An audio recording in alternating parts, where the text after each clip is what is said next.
Today I'm going to show you how to adjust a wobbly dining room chair. I mean, this could possibly work for any of the chairs that you have, but I'm going to show you on this one today. So typically under your chairs there will be like a liner, and you can typically pull it back. This one is Velcro, and you will see there will be screws and these bolts. So all we need is an Allen wrench to tighten it, and it should get rid of our wobble. So ours is calls for an Allen wrench. So all we're gonna do is put that in and start tightening. And you'll want to tighten the two bolts that actually connect to the leg.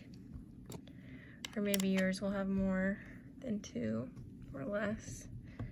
But you just want to tighten those really good. And it can just come loose over time, so you can just check.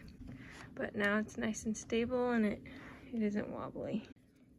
Then you'll just want to go ahead and put the liner back on.